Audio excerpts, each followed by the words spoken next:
Magandang araw! Ako po si Sir Ariel, ang ALS lover ng EdTech Unit.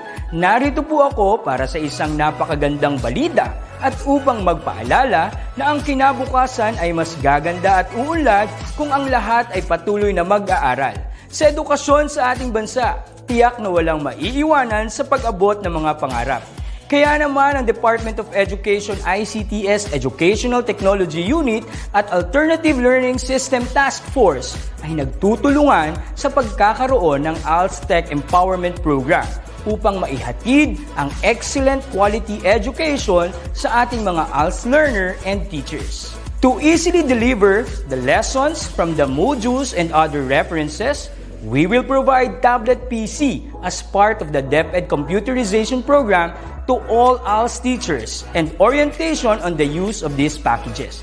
To deepen the pedagogical use of information and communications and technology in delivering instructions, there are training workshops on the use and curation of open educational resources or OER, Google and Microsoft productivity tools, creation of video lessons using PowerPoint presentations and KineMaster, and on ebook or e-magazine development.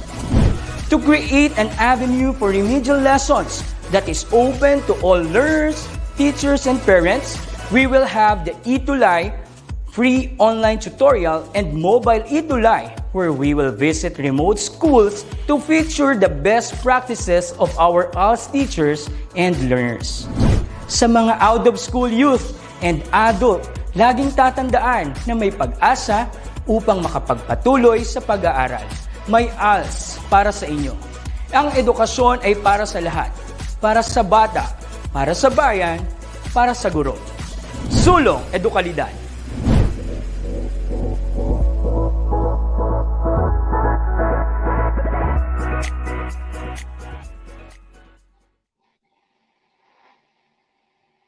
Isang mapagpala at magandang gabi sa ating lahat. Ako nga po pala muli, si Tutor Chadi, ang inyong science buddy.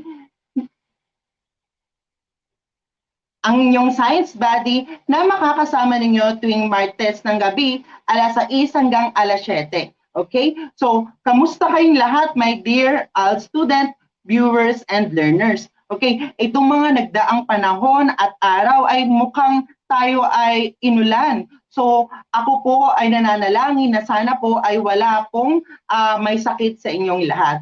At muli, isang magandang hapon o gabi sa ating lahat.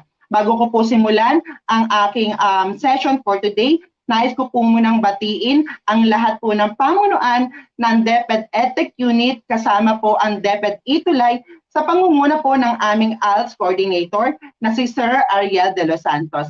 At binabati ko rin po ang aming ALS Supervisor sa SDO Parañaque City, Dr. Angelica Libera. Magandang gabi po sa lahat. Okay, nung nakaraang linggo, pinag-usapan natin ang isa sa mga pinakamahalagang topic sa ating LS Learning Strand number 2 ng Science. But as the moment, bago po tayo magsimula, ay nais muna nating tignan ang mga viewers and watchers po sa ating FB Live po.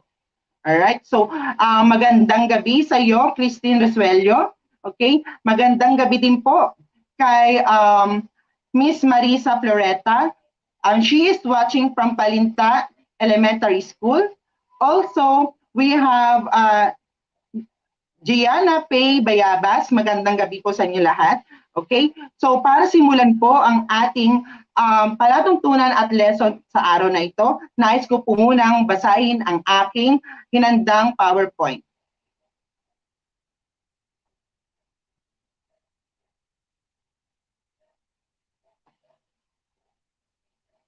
Habang akin pong binubuksan ang aking PowerPoint, nais ko po munang batiin muli si Miss Ana Hipa Alcovindas.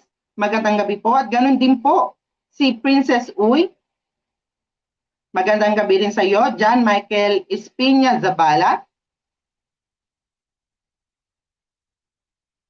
Alright. So, habang tayo po ay nagbubukas ng aking PowerPoint, nais ko lamang kayong kamustahin. Kamusta na po ba ang ang sitwasyon ng ating mga mag-aaral ngayon? Tayo ba ay natuturuan na maayos? Sa amin po sa DepEd po, kami po ay nagbibigay ng marami pong instructions and at the same time directions po para po magkaroon po tayo ng quality education.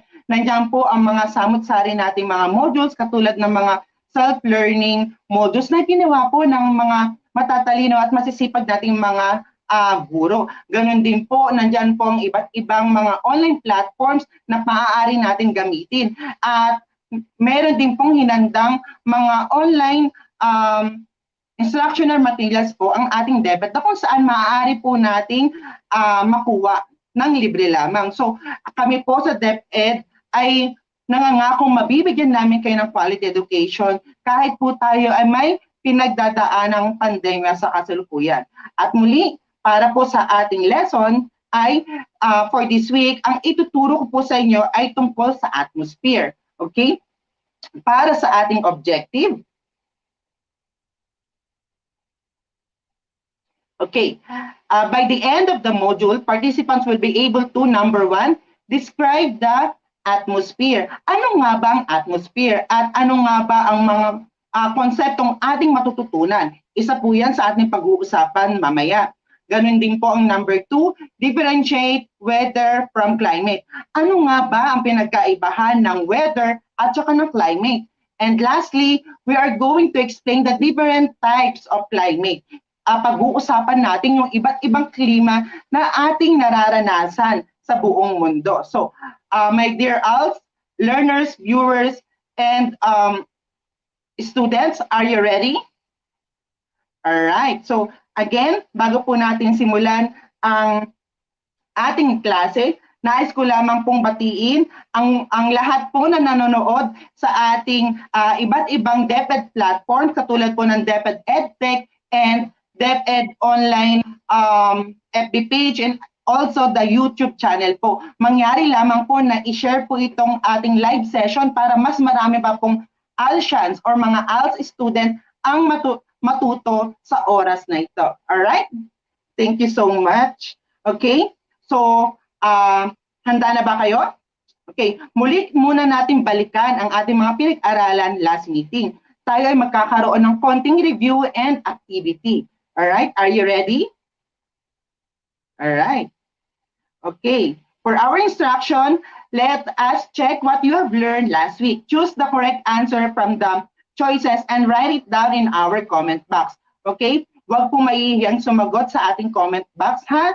Okay, for the first question,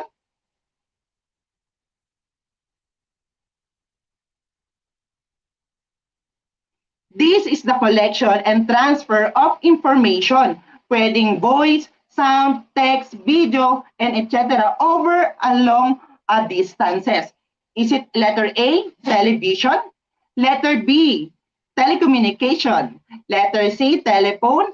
Or letter D, telegraph? Okay, ano kayang klaseng devices itong tinutukoy natin? Okay, so this time, comment down your answers po.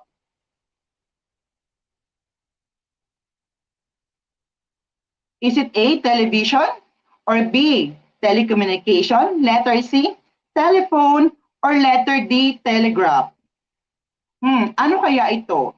Okay, ito daw ay device na nakakapag-transfer daw ng voice, ng sound, ng text, at saka video. Okay, so ang tamang sagot para dito ay letter?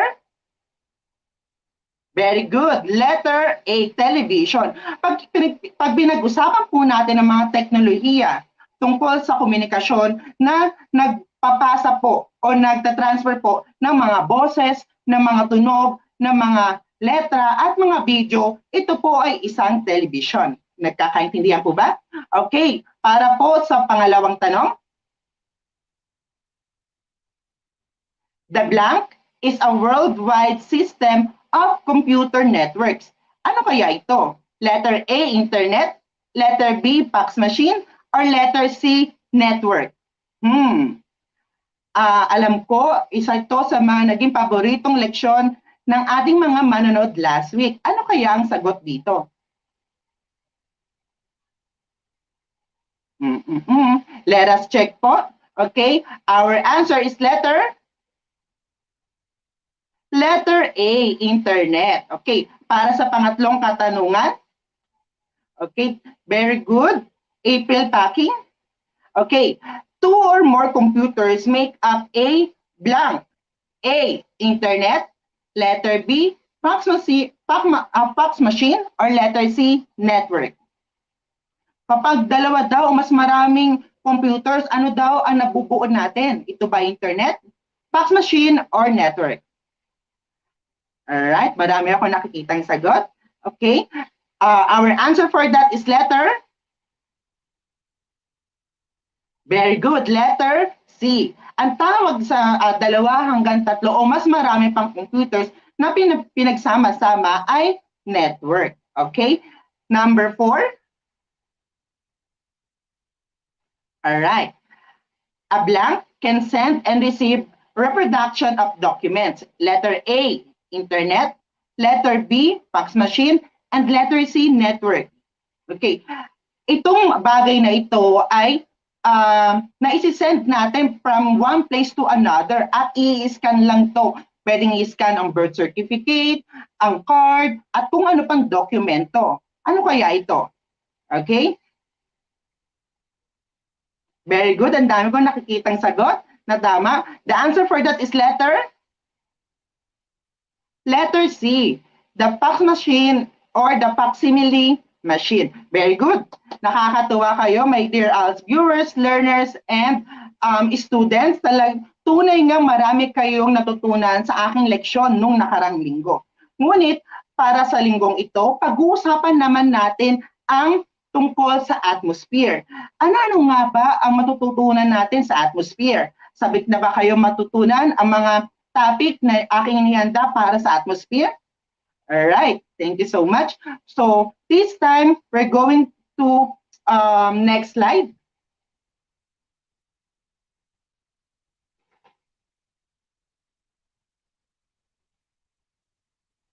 Alright, the atmosphere.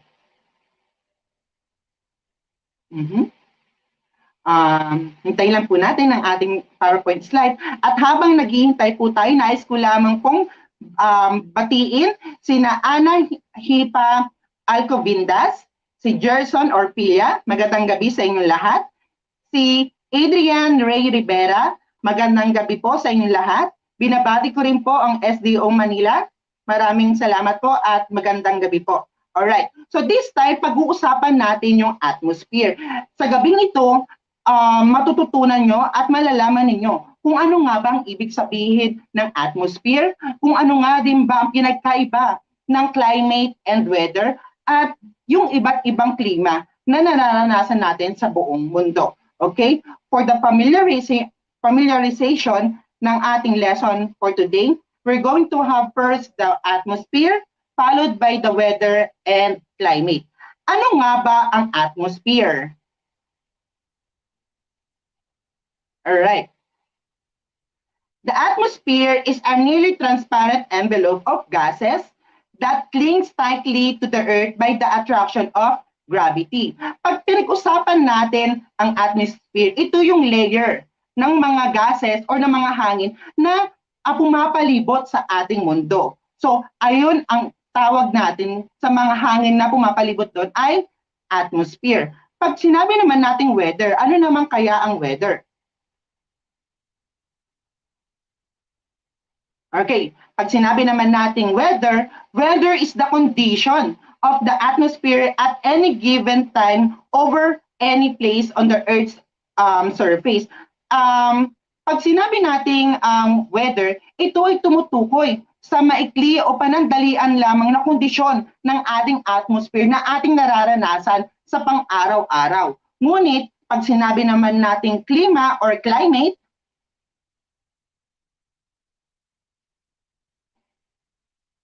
alright, it is the average measurement of the atmospheric rainfall, humidity, temperature, and wind over a period of time. Pag sinabi naman nating climate, kung kanina ang sinasabi natin is ang weather ay isang kondisyon ng ating atmosphere na nararanasan natin sa panandaliang panahon lamang or oras. Pag sinabi naman nating climate or klima, ito naman yung kondisyon ng ating atmosphere na nararanasan natin sa mahabang panahon. Okay? So sir, ano po ba yun? So this time, i-elaborate natin yung atmosphere, yung weather, and climate. Okay? Let's go to the other one. The atmosphere supports the life on Earth. Two gases found in the atmosphere are oxygen and dioxide. So, isa sa mga hangin na ating nakukuha o natatanggap o ating binibreathe in ay tinatawag natin na carbon dioxide and the oxygen. Kung mapapansin ninyo sa ating litrato ay ang mga animals at tao ay nagbibigay po o naglalabas ng tinatawag natin ng carbon dioxide. Ito namang carbon dioxide na ito ay muli namang kukunin ng ating mga halaman at puno. At pagkatapos ito ay magbibigay naman sila ng tinatawag natin ng oxygen. Itong flow na to ay tinatawag natin na carbon dioxide and oxygen cycle na kung saan isa sa mga ito ang ating nararanasan sa pang-araw-araw na gawain. Okay? Let's have the next slide.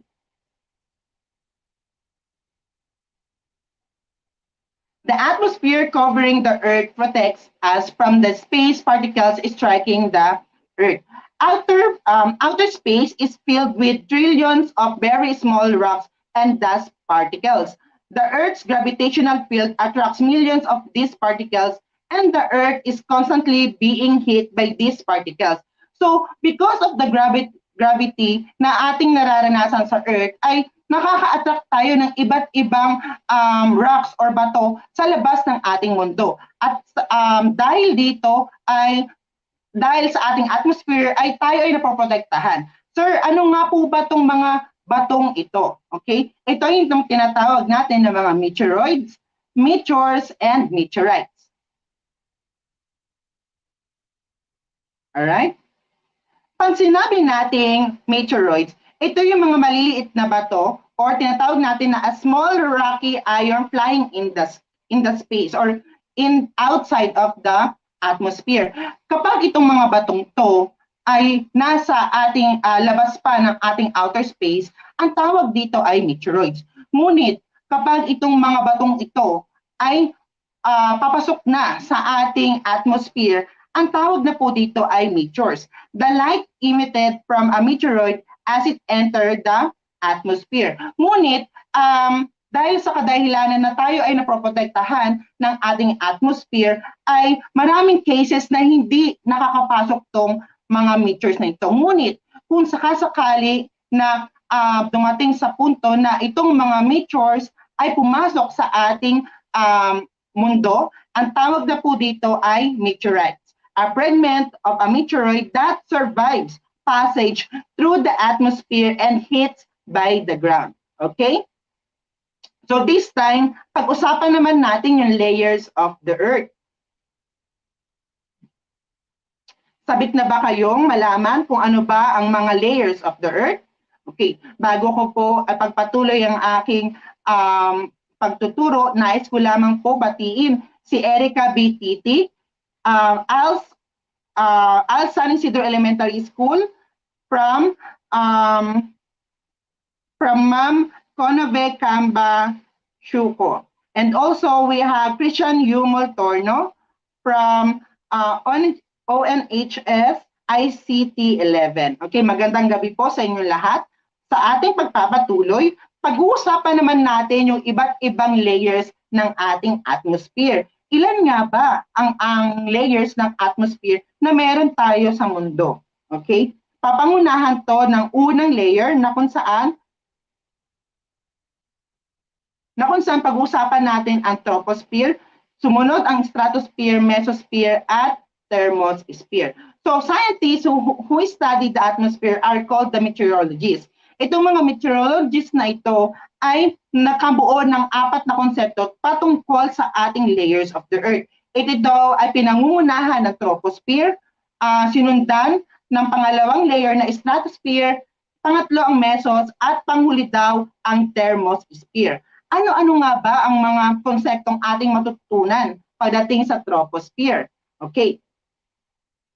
Sa troposphere, the layer of the atmosphere closest to the Earth's surface is called troposphere. It is within the region that we do most of our activities since it is closest to the Earth.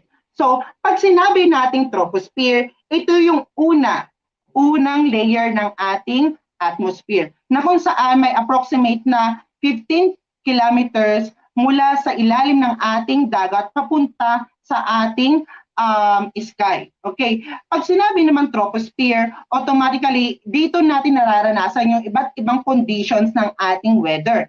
Pwedeng maulan, pwedeng mahangin, pwedeng namang maaraw. So, dito naman din sa troposphere, ito yung layer ng Earth natin na kung saan dito tayo namumuhay. Lahat ng mga living organisms ay matatagpuan dito katulad ng tao, ng hayop, ng mga bacteria and other species.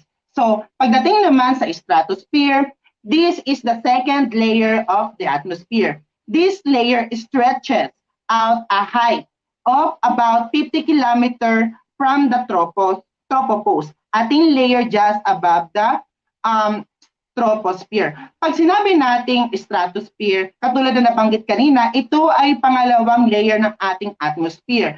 Dito sa stratosphere, dito natin matatagpuan yung ozone layer. Okay? Yung ozone layer na nag-absorb ng mga harmful ultraviolet rays na mula sa ating sun. Sir, paano po, ano pong mangyayari kapag hindi po ito na-absorb ng ating stratosphere or ng tinatawag natin na ozone layer? Okay, ang mangyayari is for sure magkakaroon ng matinding init sa ating kapaligiran, and for sure lahat ng tao ay makaka-absorb ng sobrang radiation. At pag nangyari ito, pwede tayong magkasakit katulad ng mga cancer. Okay? Isang trivia lang, sa stratosphere, dito natin nakikita yung mga airplane. Kapag nakita natin yung airplane na nasa ibabaw na ng ating kalangitan, ito ay nasa stratosphere layer. Sir, bakit nandoon po sila? Dahil sa stratosphere layer, dito ito yung lugar na kung saan walang hindrance ng kahit anong weather. Okay? Kaya mas safe mag-travel ang mga airplane sa layer ng stratosphere. Okay? Alright? This time, ang mesosphere naman. Pag sinabi natin mesosphere, a layer called the stratopause separate the stratosphere from the third layer. We call this third layer of the atmosphere mesosphere. It is within the third layer that atmospheric particles absorb much radiation coming from the sun. So pag sinabi nating mesosphere, by the way, gusto ko lamang ihabol, isa sa mga lugar na kung saan nagsaseparate sa troposphere at saka stratosphere ay tinatawag natin na tropopause. Itong lugar na to ang nagiging basihan ng kanilang pag-iwalay. At ganoon din sa ating mesosphere, ito ay pinag-iwalay na tinatawag natin na stratopause. Okay? So, ano nga ba ang mesosphere? Pag sinabi nating mesosphere, ito ay layer ng ating atmosphere na pumapangatlo sa bilang. Ito rin yung layer ng ating atmosphere na pinaka-cold, okay, sa buong layer ng atmosphere. So sir, ano pong nangyayari pag layer ay malamig? Okay? Ibig sabihin, natatrap dito yung tinatawag natin na meteors. That is the reason kung bakit hindi nakakapasok ng buo or nakakapasok ng tuluyan ang mga meteors dahil ito ay malamig. Okay? Ang meteors kasi, my dear student, learners, and viewers, kapag pumasok yan sa ating atmospheric area, automatic mainit yan eh. So dahil malamig ang mesosphere, ay napipigilan yung pagpasok niya at unti-unti itong natutunaw. Nagkakaintindihan.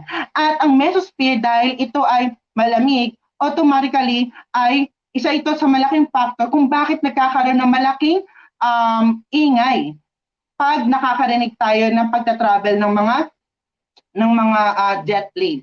Isipin ninyo, or na-experience nyo na ba, my dear student learners and viewers, na may cases na merong jet plane na lumipad at napansin natin na marami siyang usok at maririnig natin na maingay ito. So, kapag narinig natin ang jet plane na sobrang maingay at nakita natin na parang ang daming usok, ito ay nasa mesosphere na. Okay?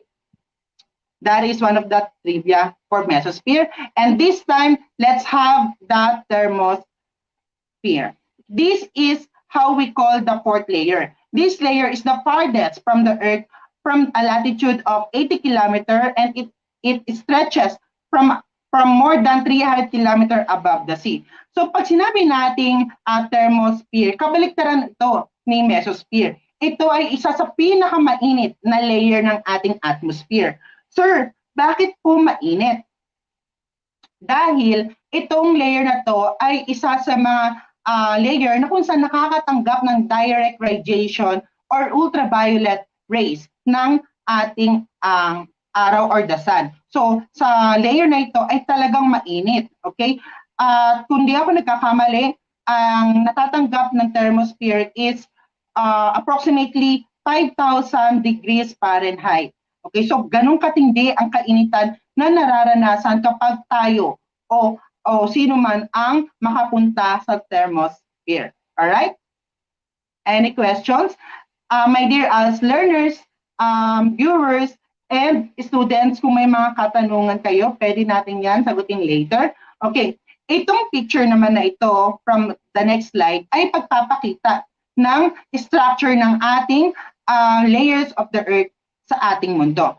Itong pinakamaliit na bahagi na kung saan may nakikita natin ang mapa ay tinatawag natin na troposphere. At yung isang linya dyan na maliit ay tinatawag natin na tropopause, na kung saan ito ang nagiging basihan ng paghiwalay po ng troposphere at ng stratosphere. Sumunod na layer po ay ang stratosphere. Sa stratosphere ay dito po na napaparoon ang tinatawag natin na ozone layer. At kasama nito ang tinatawag natin na stratopause, na kung saan naghihiwalay po sa stratosphere at mesosphere.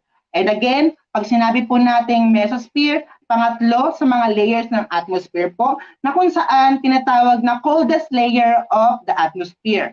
Okay? Dito natatrap or natutunaw yung mga meteors na gustong pumasok or papasok sa ating mundo. At ito ay may isa pang linya na tinatawag na mesopause, na kung saan naghiwalay naman po sa mesosphere at thermosphere. And lastly, the last layer of the atmosphere is the thermosphere, na kung saan isa sa mga pinakamainit na layer ng ating atmosphere. Alright? May natutunan ba kayo? Thank you so much. This time, pag-usapan naman natin yung weather and climate. So, ano nga ba ulit ang weather? Weather reflects short-term conditions of the atmosphere. Weather is the day-to-day state of atmosphere and its short-term variation in minutes to weeks. So, again, katulad ng sinabi natin kanina, kapag napag-uusapan natin yung weather, ito yung kondisyon ng ating atmosphere na nararanasan natin sa panandaliang panahon lamang. Sir, paano niyo po ba ako mabibigyan ng example? Medyo nalilito po kasi ako sa weather eh.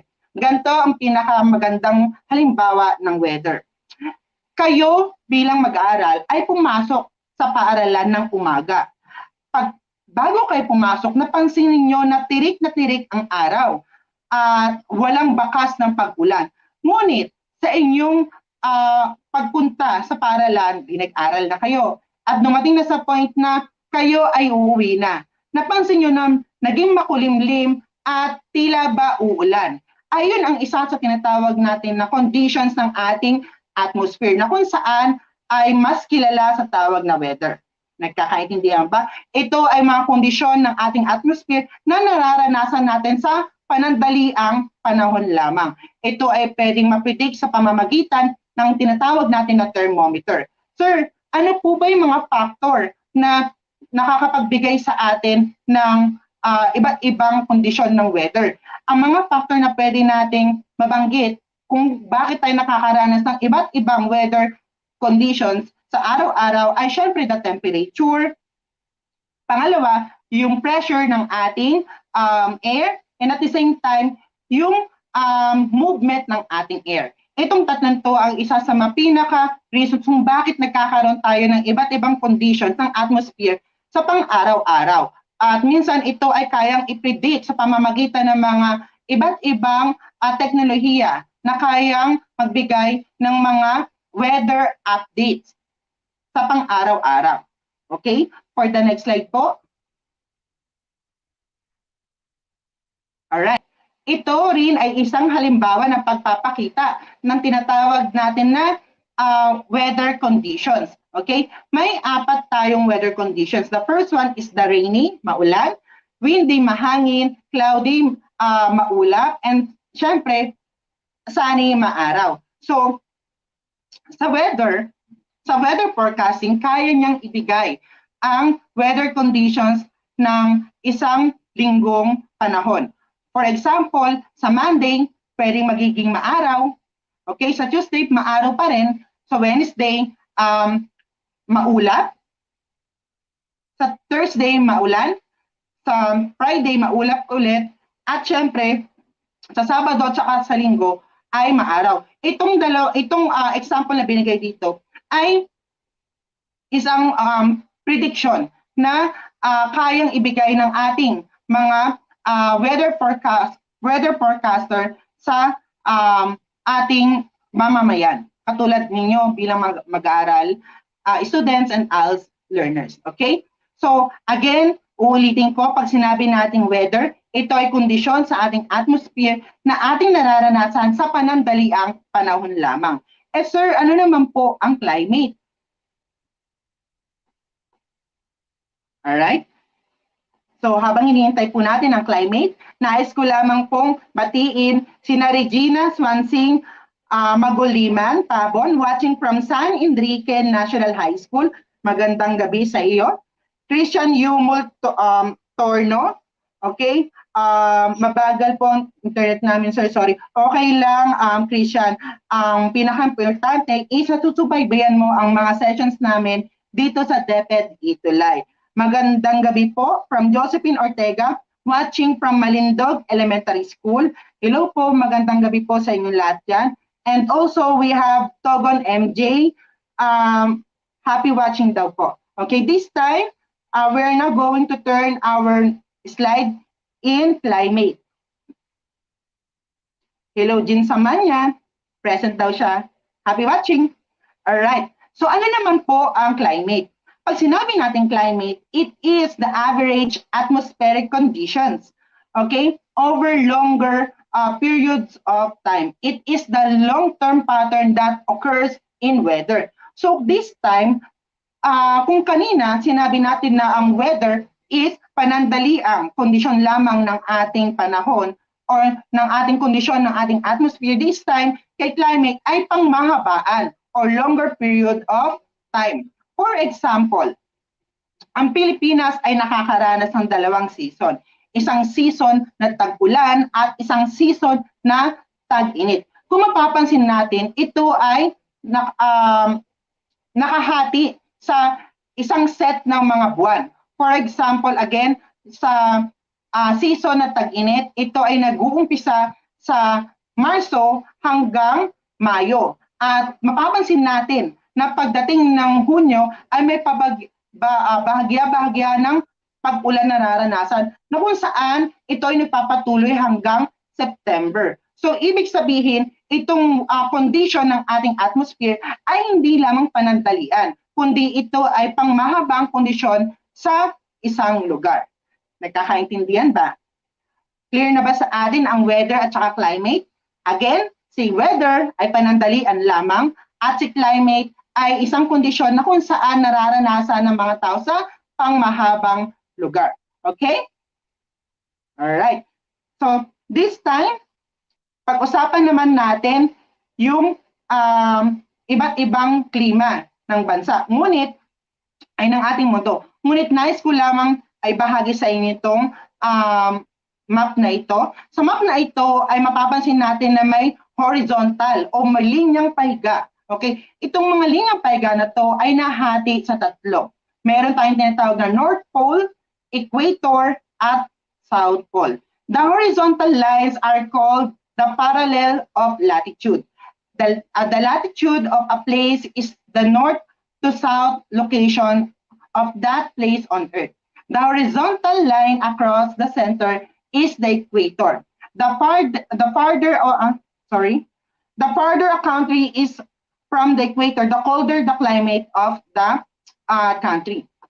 So sir, ano po ba itong sinabi at pinapakita ninyo? Itong picture na pinapakita ko ay isang kondisyon na kung saan ay nakabase ang mga kondisyon ng ating atmosphere pagdating sa usaping klima. Kung tayo daw ay nakatira sa equator, for sure ay tayo ay nakakakuha ng mga warm season climate. So ano pong ibig sabihin nito? Ang kondisyon na meron tayo sa equator ay katamtaman lamang. Okay? Maaring mainit at maaring medyo malamig. Okay? Kumbaga neutral. Ngunit, kung mapapansin natin, habang palayo tayo ng palayo sa equator, mapapansin natin na nagkakaroon ng tinatawag na coldness season. So, ibig sabihin, kapag ang lugar o ang bansa ay palayo ng palayo sa equator, ay nagkakaroon na ng mga season na malalamig. Diyan na yung tinatawag natin ng mga winter, pagbagsak ng mga yellow, or mga snow, so on and so forth. So, sir, para ma-elaborate natin yan, ano-ano po ba yun? Okay, so this time pag-uusapan na natin yung mga types of climate. Okay, papangunahan ito. Okay, climatic conditions vary from place to place and from season to season. But there is a recognizable pattern in this great variety of climates. Temperature is also an important aspect of climate. Based on variations in temperature, there are 3 types of climate in the world. So, sinasabi na ang condition na ating nararanasan from one place to another is iba-iba. Depende kung saan ang lokasyon ng ating bansa sa ating mundo. Okay? So, meron tayong 3 climate na nararanasan sa ating mundo. Ano-ano nga ba ito? Okay? Papangunahan ito na tinatawag natin na tropical climate. Ang tropical climate is, this is experienced by countries that lie between 0 degrees and 30 degrees latitude. Countries in the tropical zones have climates that are warm all year round and have no winter season. So, kapag sinabi natin tropical climate, ito yung mga klima o kondisyon ng ating atmosphere na kung saan ay nakakaranas ng mahabang kondisyon ng it's either tag-init o katamtamang klima lamang. So, itong mga tropical climate na to ay madalas nararanasan ng mga tinatawag natin na tropical countries o yung mga country na halos nakadikit o halos nakalagay sa tinatawag natin na equator, katulad ng Pilipinas, Mexico at Brazil. Isa rin sa mga pinakamagandang pagtaniman ang mga tropical countries dahil ang nakukuha nila ditong sinag ng araw ay katamtaman lamang. Hindi masyadong mainit at hindi masyadong malamig. Kumbaga katamtaman lang talaga. Okay? That is the reason kung bakit maraming species at maraming plants and animals na nabubuhay sa mga tropical countries. Okay? So pangalawa, meron tayong tinatawag na subtropical climate. Okay, this climate occurs in countries that lie between 20 degrees and 40 degrees latitude. Winters here are more dramatic than in other zones because they are cold and wet.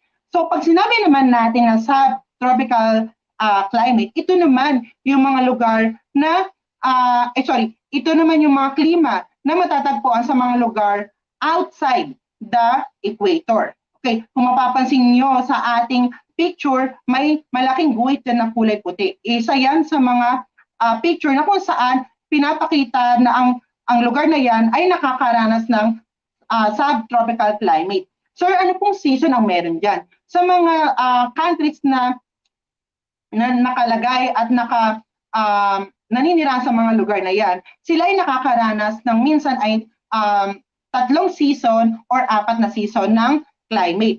Pwedeng nakakaranas sila ng spring, ng fall, summer, and winter. Okay? So, dito kasi sa mga lugar na to ay hindi sila ganun natatamaan ng sinag ng araw. That is the reason kung bakit nagkakaroon sila ng tinatawag na winter season. Okay? Isa sa mga bansa na pwede nating ibigay na nakakaranas ng subtropical climate ay ang China, Argentina, and Australia. Okay?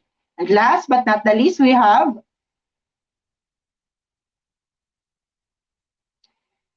polar climate. Okay, in the polar regions, temperatures seldom rise above the freezing point. They are not likely to go beyond 130 degrees Celsius, in the winter temperature can drop to 70 degrees Celsius. So sir, ano pong meron dito? Ito sa mga polar regions na to, automatically, ito yung lugar na talagang matitindi ang lamig na nararanasan ng ating mga katauhan na naninirahan doon. So, doon yung nagkakaroon ng tinatawag natin ng mga uri ng tao ng mga Eskimo. Ang mga Eskimo ay mga taong naninirahan na doon sa lugar na nagyayelo. Okay, 'di ba? Meron silang tinatawag na igloo. Yung igloo na yun ay yari yun sa isang bato. Okay, sir, ano pong meron dito? Bakit ganun po katindi ang lamig na kanilang nararanasan? Dahil ang sinag ng araw ay very seldom lang. Kumbaga, yung range ng sinag ng araw sa kanila ay hindi ganong karami compare ng nasa tropical at ng mga countries na nakalagay sa subtropical areas. So dito kay polar climate ay nakakaranas sila ng init, ngunit parang normal na lang ito dahil nga mas matindi ang nararanasan nilang kalamigan. Okay? Kasama dito ang mga bansang Canada, Iceland, and Russia. So, kung kayo, my dear Alsians, learners and viewers, ay nakatira sa polar climate, ano-ano ba ang pwede ninyong gawin? For sure, tayo mga Pilipino ay hindi naman sa pagkukumpara ay for sure, sabik tayo makapunta sa ibang bansa, lalo na maranasan ng yelo. Sino sa inyo ang gustong maranasan ang snow? For sure, di ba? Gusto nyo maranasan ng snow. Ngunit, napakamaswerte pa rin ng Pilipinas dahil tayo ay nasa katamtamang lugar lamang ng ating mundo. At tayo ay nakakaranas ng tropical climate. Okay? So muli, batiin ko lang muna ang ating mga manonood. Okay? Magandang gabi po, Miss Elna Bateros, watching from District of Oton. Magandang gabi po sa District of Oton. Sharon Marie Tikman, good PM po. Ramos Biadnes Glaceria, watching new member po, ma'am. Gusto ko po ito. And lastly, we have Mary Joy Javier present. Okay, this time, handa na ba kayo mag-activity? Feeling ko handang-handa na kayo. So, for our instructions, let us check what you have learned this day. Choose the correct answer from the choices and write it down in our comment box. Okay? Question number 1.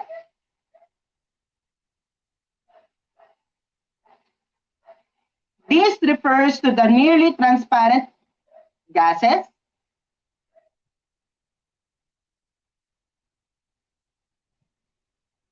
Alright? For question number 1 po, sorry, aking napindot. This refers to the nearly transparent gases that cover the Earth. Letter A, troposphere. Letter B, atmosphere. Letter C, mesosphere. Letter D, stratosphere. Ito daw ay tumutukoy sa mga transparent gases na halos nagko-cover or nagso-surround sa ating mundo. Ito ba ay troposphere, Ito ba ay atmosphere? Ito ba ay mesosphere? Ito ba ay stratosphere? Comment down your answers. Ang dami kong nakikitang sumasagot. Maraming salamat sa inyo. At muli, kung kayo ay nasa aking live pa po, mangyari lamang po na i-share natin itong session na ito para mas marami pa po ang makapanood. Okay? Maraming salamat po. Alright, the answer for number 1 is, nagaling, maraming nakatama. That is letter B, atmosphere. Alright, let's have number 2.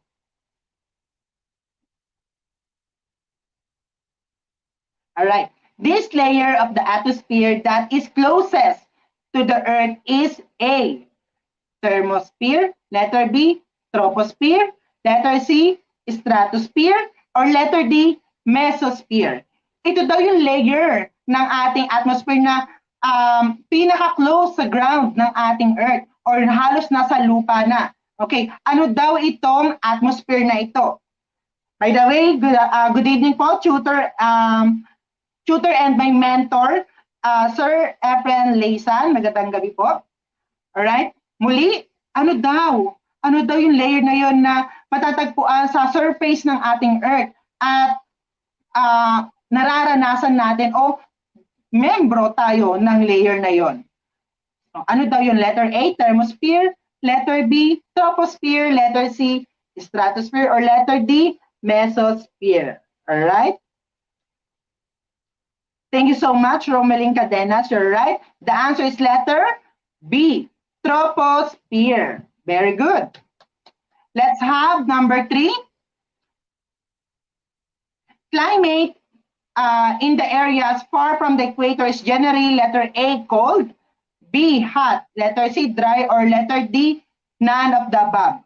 Yung klima daw na malayo sa equator, okay, o yung sa gitnang bahagi ng ating mundo, ito ba ay malamig, letter A? Letter B, mainit. Letter C, dry or tagtuyot?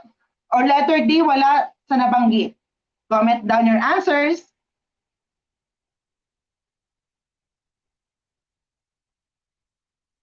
Ang dami ko nakikitang sumasagot at mukhang narinig nila ito kanina. Maraming salamat sa inyo. Okay? April Packing, letter A, cold. Regina Swansin, Pabon, D ang kanyang sagot. Si Jean Samanya, letter A. Erica Titik, letter D. Ngunit, ano nga ba ang totoong sagot? Okay? The answer for that is letter very good. Letter A, cold. Diba katulad ng sinabi ko kanina, kung ang bansa ay palayo sa equator, for sure siya ay makakaranas ng climate or klima na malamig. Okay? So the answer for that is letter A. And for number 4,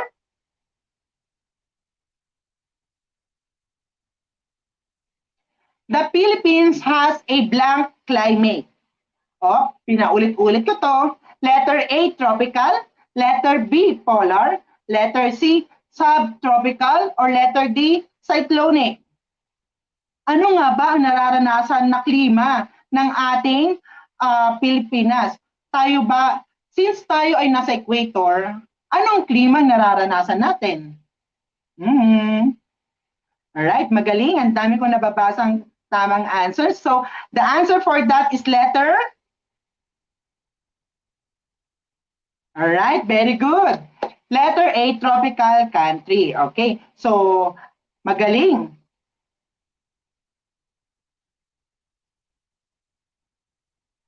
Alright, so bago ko tapusin ang session para sa araw na ito, nais ko lamang ibahagi ang katagang ito. Ang kalikasan ay hindi lugar na binibisita at pinapasyalan. Ito ang ating tunay na tahanan. So, katulad ng lagi nating sinasabi, ang panahon ngayon ay marami ng pagbabago. At sa pagbabago na ito ay hindi natin maiwasan na masaktan natin ang inang kalikasan. So, ang inang kalikasan ay isang lugar na nagbibigay sa atin ng kabuhayan. Dito tayo kumukuha ng ating mga kinakain katulad ng mga isda, prutas, at iba pang yamang pagkain na ating nararanasan sa panahon ngayon. Ngunit, kung tayo ay magmamalabis at sosobra sa paggamit, okay, sa pagkuha ng mga likas na yaman na mula sa ating inang kalikasan, ay automatic ay masasaktan natin ito. At kapag nasaktan natin ang inang kalikasan, ay for sure tayo rin ay masasaktan dahil tayo ay isa sa mga maaapektuhan ng mga problemang dulot ng tao na tayo rin mismo ang gumawa. So muli, isang paalala po sa lahat ng aming mga students sa alternative learning systems, our students, learners, and viewers, pagyamanin po natin lalo ang kalikasan. Magtanim po tayo ng mga iba't ibang halamang katulad ng mga puno, mga gulay at prutas. Sa tulong nito ay tayo ay magkakaroon ng greener environment. And also, iwasan po natin magtapon ng mga basura sa mga di tamang lugar. At kung kaya naman natin mag-recycle, ay mag-recycle tayo. Sa tulong ng mga ito ay natutulungan natin bumangon ang ating inang kalikasan na sa kasalukuyan ay nakakaranas na ng iba't ibang sakit. Alright? So muli, bago ko po iwanan ang klaseng ito, okay, para sa inyong mga komento at suggestion, i-share lamang po or bisitahin ang link na makikita nyo sa aming Facebook Live or mangyari lamang po na kunin ang link na aming na-provide. Okay? Thank you so much. Muli, ako po si Tutor Chadi na lagi pong mag-iiwan ng isang katagang kaibiganin natin si Rita. Dahil kay Rita, reading is the answers. Thank you!